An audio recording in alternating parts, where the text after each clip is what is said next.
Greetings, my fellow hunters, and welcome again. Today, we'll be joining other hunters on a spectacular hunt to hunt the scourge of humanity, not the beasts of old Yarnum, but creatures called Grimm. So, today, my hunters, we'll be reviewing the web series RWBY. This will be an interesting hunt to see the other skills of other hunters, or as they like to call themselves, hunters and huntresses. So anyway, my hunters, as I always say, let the hunt begin. So, since the RWBY anime is currently at 8 at the time of recording, or after the time of recording will be 9 volumes long, I will be simply condensing all of the volumes down so to save yours and my time in order so that this segment isn't like 20 to 25 minutes long, because it'll take me forever to get through every single volume, and to save, like I said, both our times, condense. So, I'll be dealing with 1, 2, and 3 in one segment, 4, 5, and 6 in their own, and 7 and 8 will be on their own segments each. So, yes, that will be basically how it will go for this one. So, volumes 1, 2, and 3 are the original first 3 volumes. So, volume 1 is the sort of show that introduces the characters. Ruby Rose, Waishni, Blake Belladonna, and Ye Zhao Long, Team RWBY.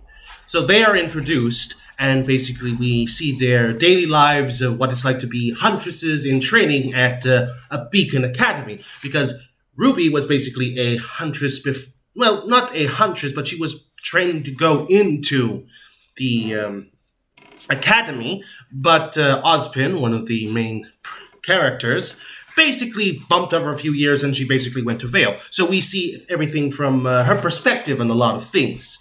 So what it's like and how the big change environment, the conflict she has to basically go with being a new team leader, because she's leader of Team RWBY, because her name is an R after all. Sorry, I tried to do that with it. Right. But it's not always focusing on RWBY, sadly. Most of the episodes are focused on the allies to Team RWBY, Team Juniper, who follows a character named Jean Arc. Now, Jean isn't the main protagonist, and I was confused of why the series was following him for a majority, because he didn't pass the entrance exam. In fact, he didn't have any formal training on anything. And so, there. We're also introduced to the abilities known as semblances, which is not magic, by the way, completely different. I'll introduce that later on. But anyway, it's not magic. It is sort of like the manifestation of one's aura, or one's self, as I think it is, where each person has a unique ability associated with themselves, which I believe is supposed to be a characteristic of themselves. That's also explained very briefly, and certain things are introduced, like gauges to see how much aura you have, sort of like a fighting game or sort of things. That's not important, though, since it is dropped later on. Volume 2 is just continuing Volume 1, which is basically Team RWBY trying to investigate certain happenings with the criminal organization known as the White Fang. And it's kind of complicated, mind you. How do I put this in the simplest terms?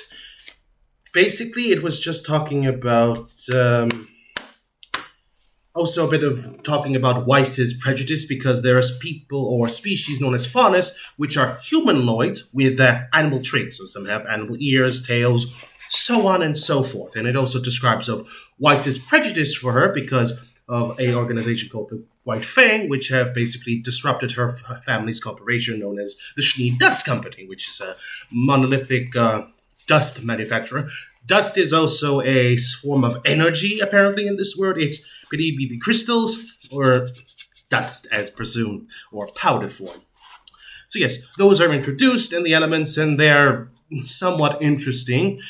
There's also the deal with the White Fang and a criminal named Torchwick, who gets only introduced first time in the first volume, and then is unceremoniously captured in the second one, and then we haven't... Boom. That's it until the third volume, where it is now a tournament arc. No, I've not been skipping things, don't worry.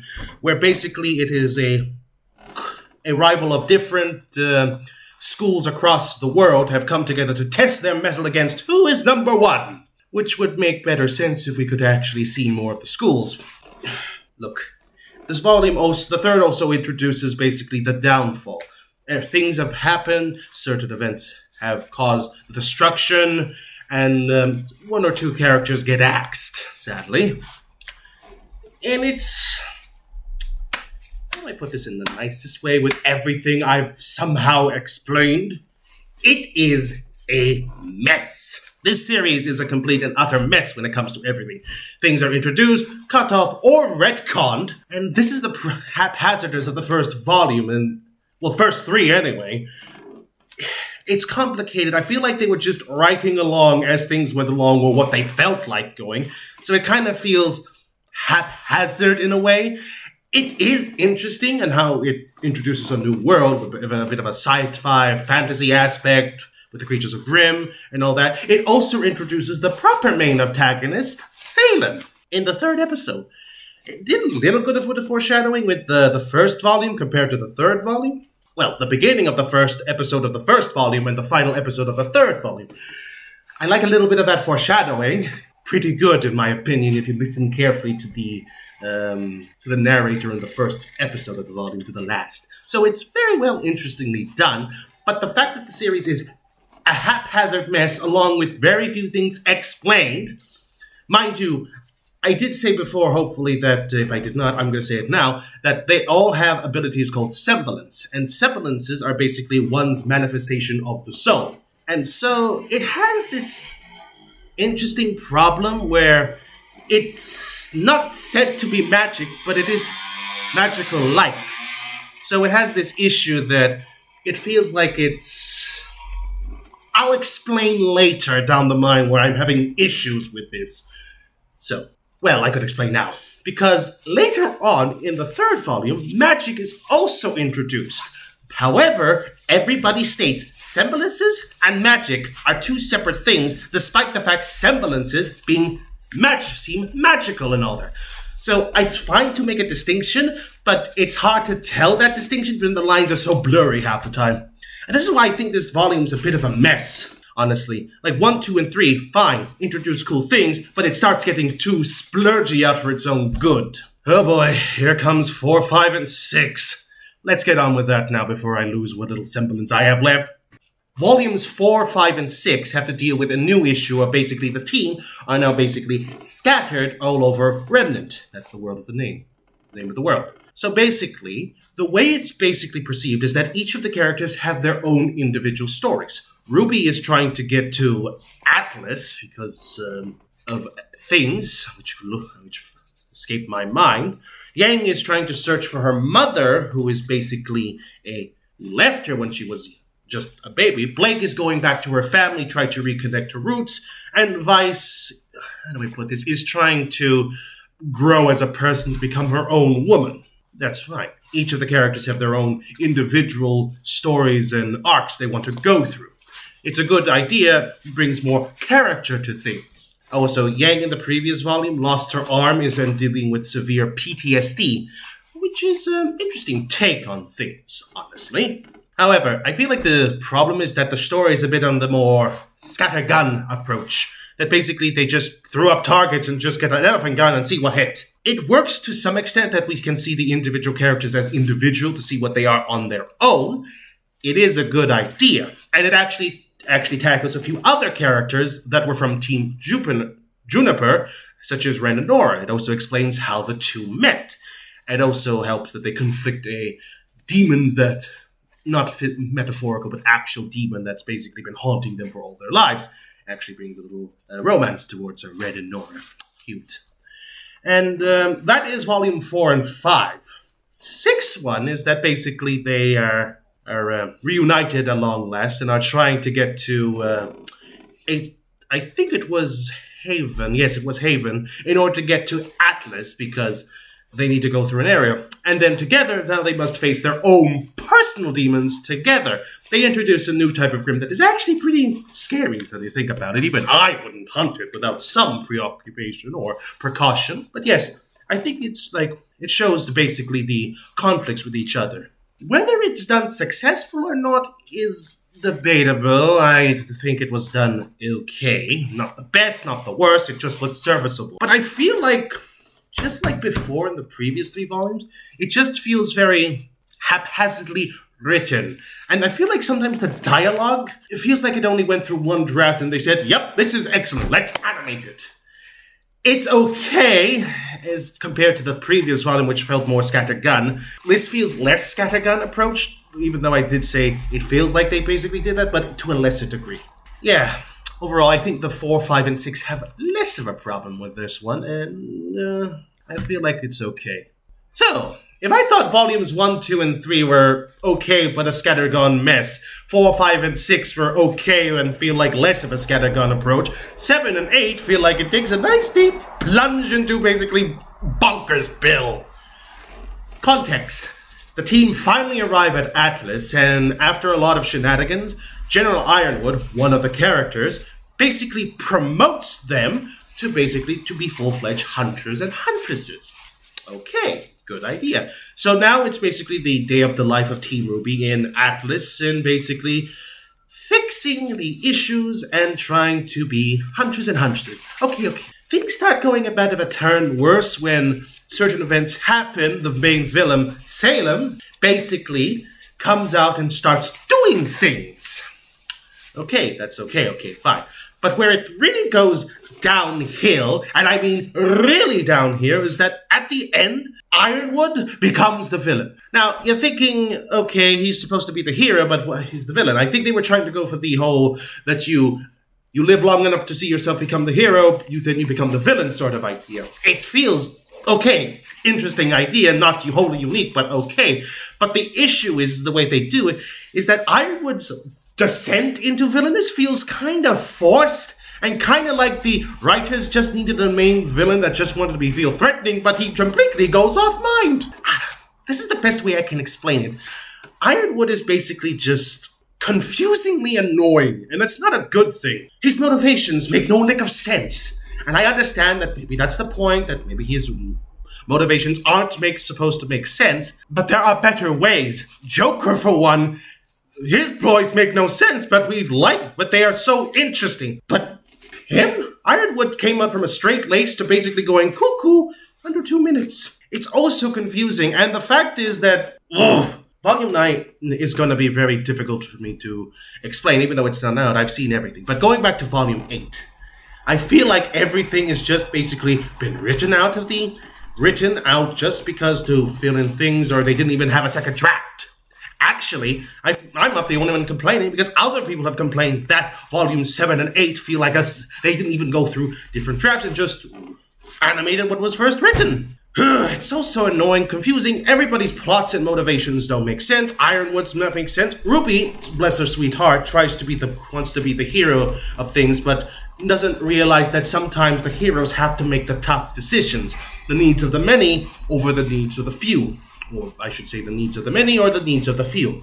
RWBY tries to save everybody, which is feasibly admirable, but at the same time is functionally impossible. A character that was presumed dead in the first volume suddenly reappears because, spoilers, she's a cyborg. And that cyborg, she's a android. Complicated. But basically she comes back, and then, as soon as she comes back, she's axed again. I feel like they just tried to build up stakes and just flatline it also. The main recurring villain Cinder just seems to be a comic foil every time. Certain characters have their allegiances changed from bad to good, some become even worse than before. It's also confusing, as I said. I am hoping that Volume 9 rectifies this, but I think if anybody who's followed my Twitter knows, I am not looking forward to this because it's going for the Alice in Wonderland approach.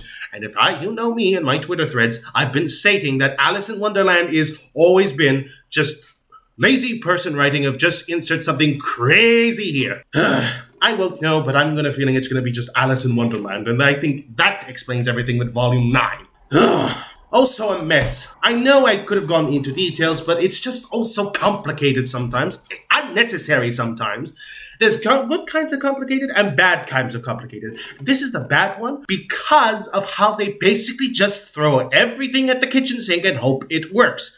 They never seem to take time with the scripts. Yes, they take a year every time, but I feel like they should at least stretch it out to 2 years so that way they can work on set issues. They did this with Volume 9, so I'm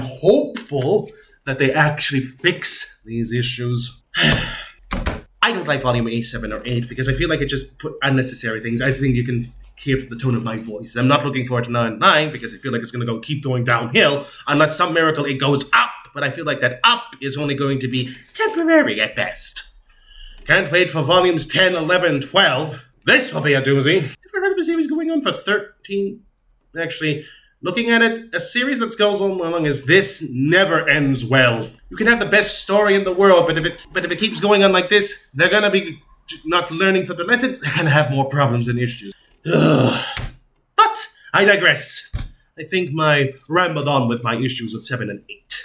So, since the RWBY anime is currently at 8 at the time of recording, or after the time of recording will be 9 volumes long, I will be simply condensing all of the volumes down so to save yours and my time in order so that this segment isn't like 20 to 25 minutes long because it'll take me forever to get through every single volume and to save, like I said, both our times, condense. So I'll be dealing with 1, 2, and 3 in one segment, 4, 5, and 6 in their own, and 7 and 8 will be on their own segments each. So, yes, that will be basically how it will go for this one. So, to start off, we have Ruby Rose. As she is obviously the main character, so it's obvious we start with her. So, Ruby is basically a rambunctious young teenager who has dreams and aspirations to become a huntress, just like her mother, because she wishes to save people just as she has heard from stories that her mother and father used to tell her when she was younger. Hence why she wants to become a huntress, because of glory, fame, as well as stories to become a hero. Weiss Schnee, basically the heiress to the Schnee Dust Company, and basically, well, she's a bit of a pompous brat who thinks that everything is better than she is, and that everyone is beneath her. In fact, she has such a problem, she butts heads with Ruby's childlike antics most of the series. She also has a bit of a racism problem, because she deems all fauners as, well, and let me be frank, animals. That's how she sees them. But as the volume continues, or well, as the series continues, she learns to appreciate it, and she removes her prejudice and sees faunus as equals, and basically treats them as they should be, equals, and not as lesser creatures. Flick Belladonna, the interesting one, who is the faunus of the group, and for those who don't know, faunus are basically human people who basically have animal traits, either ears or tails or hair, claws, whatever. If that wasn't the case, I would think they were beasts, but I digress. I'm holding my urge back a little bit to hunt them. But anyway, she is basically, how do I put this? She's the loner of the group. She's the one who keeps distance. Sometimes. It's complicated because sometimes she acts goofy, but I digress. And the fact that she also tries to prove that faunus are more than they are, so she hides her faunus traits with a little bow on her head. Very clever, honestly. As the series continues on, she tries to learn to mature and realizing that people need each other and that it's not too bad to ask for help, as she tries to grow and have bonds with others, realizing that it is not a hamperness but a strength to have. Yang Xiaolong. Basically, how should I put this? She is Ruby's older sister. She's got super strength. She's basically a party girl.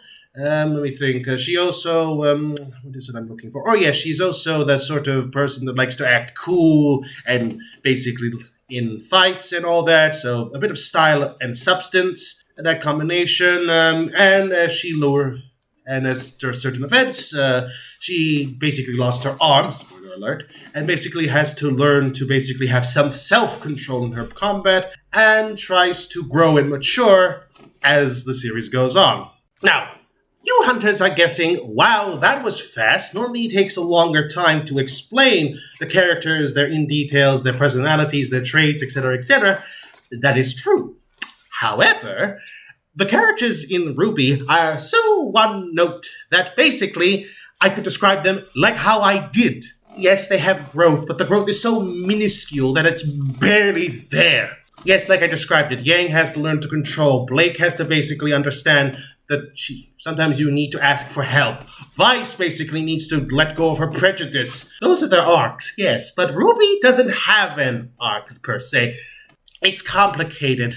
I don't know how to best describe it, but the point is that very few characters have an arc per se. And the ones that do have it are unnecessary. So this is my issue with this series, that it focuses on one things but doesn't do the other things. And it's very annoying with the characters because then they feel so one note. Ugh. Well, let's hope the animation can hopefully kick things off, but I highly doubt that. So, when it comes to the animation of this series, I have mixed bags on it, because for the first 3 volumes, the animation looks, and I'm sorry, but it looks too rough. It looks very stiff in a lot of animations, character movements, and a lot of the lip flaps don't match up the voices. There's a little bit of desynchronizations on it. It's very jarring, and there's some things I feel like there are animation keys that they really could have not used. For example, in the first episode when Roman Torchic was attacking the store, for example, they crushed the cigar, but it looked very awkward and very rough. It looks like it was just basically like they find and replace the animation tool for it. So it looked like 1 minute the cigar was fine, and then boop, it turned flat. And, well, the edge turned on it, but I digress. As the series continue on, let's see, Volume 4, 5, and 6 does change up the animation engine. It uses a brand new one, and compared to the first 3 volumes, 4, 5, and 6's animation looks a lot better, definitely a lot smoother, and I don't know if it's just the engine, but the colors look a little more dull, per se, if that's the best way I can say it. It was a bit jarring because the colors look more dull than compared to Volume 1, 2, and 3, and while yes, that animation was basically rough, the colors at least had a vibrant pop to them. They stuck out as you looked at it. It was a clear distinction. So it looked very... What's the word I'm looking for? It looked very like a downgrade in terms of color palettes. And I'm no expert in colors, but even I could tell that it looked like they made it a bit duller. And I don't know why. I'm sure they could have kept it the same way, I've noticed. It didn't look like it was too much trouble. But if we're going for volumes 7 and 8, I'm not doing 9 because that has not been released yet next year. Hopefully by the time this video comes out, it won't be released. So my opinion could change automatically on the animation. But I digress. 7 and 8 tends to look the same. They still kept the same engine from the first 3 volumes, 4, 5, and 6. 7 and 8 just looks like how it did previously. On that note, it's just a really weird thing because, I don't know. It looked fine, but the change of art style was... Not art style, but the change of engine was a bit of a jar, in my opinion. I understand that they did it because the old one looked kind of, and to be frank, horrible. I would have used more language, but you know how YouTube is. I get it. They had to change engine because it looked better. So my opinions can be a bit on the mixed end on the animation in terms of RWBY. 1, 2, and 3 look not that good, but the colors were vibrant and it had a lot of popping going on. 4, 5, and 6 looks a lot. 7 and 8 look much more clear and vibrant. Well, not vibrant, but smoother. But it looks more dull and washed out. There's no color to anything. And maybe they did it for a stylistic choice, that the series is getting darker as it goes on. That could be a reason. But I feel like that just cheapens it a little bit. Because, well, if I must be saying, Monty used colors as a way of distinguishing and visual interests. But the way they dulled it kind of ruins it for me. But I digress again. If I had to give my opinion on it, it's bad in the first 3 volumes, good for the rest. Nothing really to seriously talk about, sadly. I wish there was, but that's my opinion on the whole animation side of things. The music of the series was actually my favorite part of this, because I'm a big fan of rock music, sadly, so sorry. We might be a bit biased on this one, but anyway. I kind of like it how the music is actually represented, because the music, barring the opening, which kind of shortens the story a little bit, but the music of the themes of the characters are actually very cleverly done, because they are accompanied by lyrics that sort of kind of explain the character's character, and motivations and what they are about. So I take it they have an interesting way of doing it, in my personal opinion. It gives it a unique flair that I think more series, and I think some have done more interesting takes on that, if you get my meaning. But yes, I kind of think the music's well done. It's kind of memorable. There are several tunes that are actually stuck in my head. Like, for example, Vice's theme, Mirror Mirror, about how she's lonely and how people judge her upon appearance. Or Yang, basically how she's a headstrong fighter and basically is just, I wouldn't say a very cocky person. Ruby, who's sweet and just wants to do what's right and follow the footsteps of her mother. Blake talking about how she's in the shadows, that she has to hide, and basically the discrimination she has for being a faunus. It's all beautifully well done, well choreographed as well, and especially during the trailers and the reveals with how they did the music. Excellently done. I have very little complaints on the music because I feel like this is the best aspect of the series, honestly, in my opinion, as a hunter and a big fan of music. It's well done, well presented, well choreographed, and well sung, in my opinion. They even got some other actors like Caleb from a YouTuber who is a very good musician and singer, in my opinion, and he managed to get a song in. Love it.